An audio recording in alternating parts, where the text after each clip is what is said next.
Okay, so this one's frankly a bit challenging. So we'll see. We'll see if I can A, pull it off, and B, if it lands. So the idea here is I want to combine a couple of different ideas together. One is I want to take some of the stuff that was done in the context of the war on sense making, and then I want to add in a few more pieces. So here's what we're looking at. Here's my proposition. Over the past 100 years or so, there has been a combination of things going on where, on the one hand, there has been a sophisticated collective innovation in how to attack human sense making. So I'm going to call this techniques of manipulation and control, or memetic warfare is even better. Memetic warfare. All right, so we've gone from kind of the invention of the musket to the invention of the nuclear bomb in the context of memetic warfare. I mean, that's a metaphor, right? We invented telling lies at the schoolyard to sort of sophisticated internet, AI-driven manipulation of the human psychocognitive system. And we did it over the past century or so, okay? That's one piece. Second piece is things that are invented, and in particular things that are social techniques, have this characteristic of propagating, right? So techniques that were sort of cutting edge and very narrowly held in, say, like major state intelligence agencies in the 70s, propagated out into the social field until they are effectively now ubiquitously used by 13-year-olds. And this is because they become part of the environment. They become part of the developmental universe. You're watching TV and you're being manipulated by techniques that were originally developed in World War II to modify soldiers. You just can't help it. The people who are literally making the TV shows either created those techniques or were affected by those techniques, and they influence the way that they're creating commercials, the way they're creating TV. So your mind is now adapting to that niche, and you're absorbing it as being both a hostile act as also how you do stuff. Okay, and then you grow up and you become a producer of social media, and you bring all the innovations that you've brought and your cohort have brought, interacting with each other in this new milieu, and inflict that on the next generation of kids who absorb that. Okay, so if you take these two pieces together, the proposition is that we have, particularly among kids born in the millennials, so kids born after in the 80s and later. And by the way, this is not strictly them. Like, it's more so the younger you get, because there's just a continuing presence in the social field, a highly internalized, highly unconscious, hyper skillfulness in super advanced techniques of psychological warfare. Right? So it's not like psyops. Psyops are sort of everything now. All minds have internalized psyop and are good at it. And by the way, I suspect below a certain age threshold, you may in fact have a difficulty interacting with any kind of human interaction other than it is a psyop. All right. Okay. Third, monocropping, memetic monocropping. So one of the things that happened in Western culture was in the 60s, the late 60s, there was a separation of neurocognitive and cultural typologies.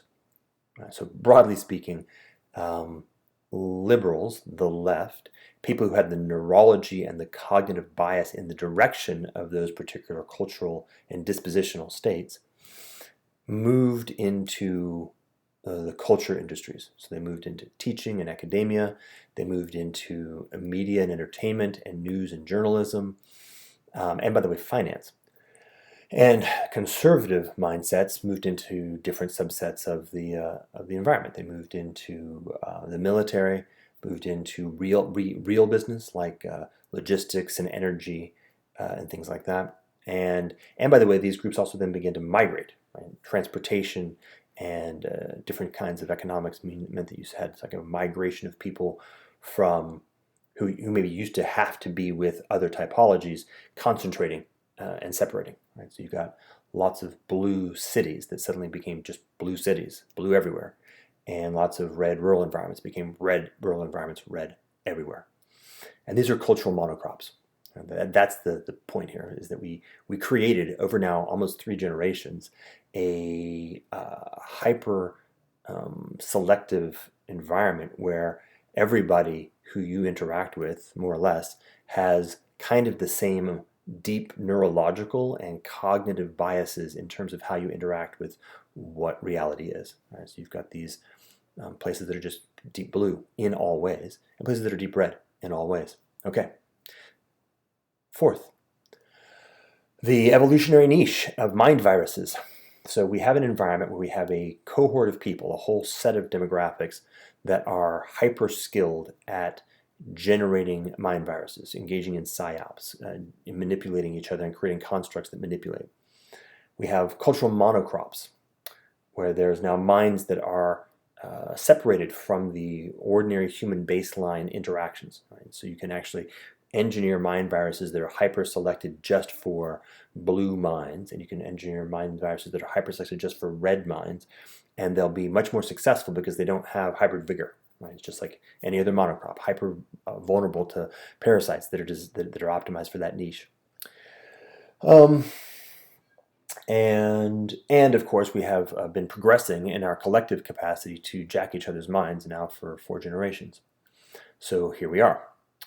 Something seems to have happened whereby a mind virus, and I'm just going to call this now the mind virus. I'm going to divide the world. I'm going to call one thing the mind virus, and I'm going to call the other thing the cytokine storm, just to kind of create their difference.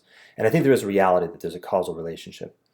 So we have a mind virus, which seems to be highly connected to a lot of the techniques that were extremely successful in Maoism and the Chinese Revolution. I'm not quite sure exactly why.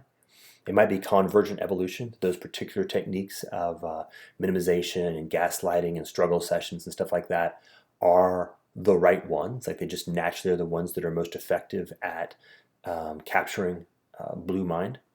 It may be that because the conflict that happened in China and frankly happened around the whole world during that period of time, found a niche in blue minds, was able to upregulate, created enough strength to sort of win in the Chinese Revolution, and then in the context of that niche, optimized, and then it actually was able to cross-fertilize, like the actual optimization of Maoism in China for the Chinese niche created a hyper-effective virus, then leapt into a global pandemic and found fertile soil in other blue territories that were memetically and neurologically similar.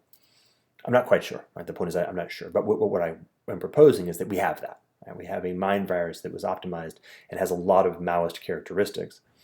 And it's found itself in a huge niche, right? This beautiful, beautiful blue mind monocrop where kids who come into universities, for example, who've been trained from kindergarten to university to be super vulnerable to and receptive to the entire techniques and architectures of academia to receive input. And then academic environments that have actually been sitting around now for 2 generations, absorbing and upregulating and creating adaptive pathways for the hyperoptimization of the mind virus, getting infected with the mind virus. And so now we have a very powerful mind virus, which is spread throughout most of blue culture. It's hyper present in most forms of media and all people who participate in media. It's hyper present in finance. It's hyper present in sort of blue cities. It's hyper present in effectively everybody who has a significant university education who happens to be a strong blue typology, and it's run amok, right? So that's happening. That's one big piece, and I think Brett Weinstein actually has done a pretty good job from first-person experience and as a background as an evolutionary theorist in both noticing and diagnosing this piece. Now, here's the next move. When you encounter the mind virus, which is to say you interact with other people who are infected by that virus, there's a few things that can happen. One is that the virus, of course, wants to have as many host bodies as possible. So the primary is it tries to get you to become infected. And it's funny, we even have now the physical architecture of those who are host bodies of the mind virus requiring people to bend the knee, which is to say to capitulate to becoming infected by the mind virus, which is an amazing visual metaphor. But that's what it's looking for, right? It's looking to be successfully transmitted as an infection, and then to take over the host body and turn the host body into its host body. That's one. Two is you can sort of not be infected, but then become engaged in the process of fighting off the virus, which largely now looks a little bit like the combination between like this sort of rear guard action, the moving backwards and trying to kind of like not be infected, but also not become in conflict with, which shows up as cancel culture. Right? So I think Joe Rogan right now is in the process of being potentially canceled, and certainly it's ramping up. So what happens is you encounter the virus, you either join the Borg, you either become infected, or you increasingly unsuccessfully endeavor to sort of fight off the infection as it becomes more and more sophisticated at doing one of two things, either consuming you or disempowering you, like cutting you off, reducing your capacity to have agency. So either it turns your agency into its agency, or it removes your agency. Or the third, which is you have a cytokine storm. You have an autoimmune response that is hyperactive, and you've become the alt-right. And so my proposition is that we could say that the alt-right is a cytokine storm response to the mind virus. And history here, we have to go back, but I would say the mind virus itself is a response to something.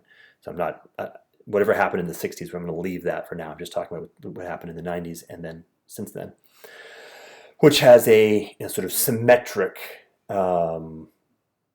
characteristic, right? So the cytokine storm is a kind of mind virus, but it's a kind of mind virus which is optimized for red monoculture and has the characteristic of optimizing in the other direction.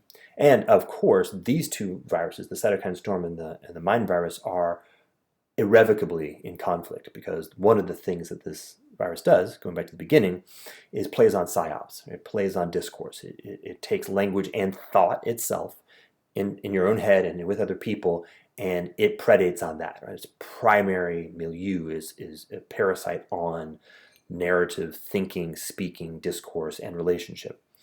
And so, of course, if you're sitting over here in cytokine storm land and you're sitting over here in mind virus land, the possibility of discourse is effectively zero. And therefore, of course, the only plausible thing to happen is violence. Violence is the only solution, the only way of resolving conflict in an environment where dialogue is no longer vaguely possible. And then if you're in the middle, now what happens is you're beset on both sides. Right? On the one hand, you've got the mind virus, which is looking to either absorb your agency or destroy your agency. Now, and you've got the cytokine storm, which is looking to absorb your agency or destroy your agency. And both are, in fact, in cahoots, because both have more agency in their collaboration. Right? So the mind virus and the cytokine storm, while inimicably in existential conflict with each other, are actually in collaboration in their mutual digestion of the space that's in between them, until they finally can come directly into contact, and there's nothing in between them, and then that, of course, will end in violence, and probably quite massive violence, actually. So that's rather interesting. Now, what I'd like to do is take that frame, which I think is an important frame to hold and look at, and say, okay, how does that maybe square with this other video, which I think I'm titling "Okay Boomer," and the niche of that environment?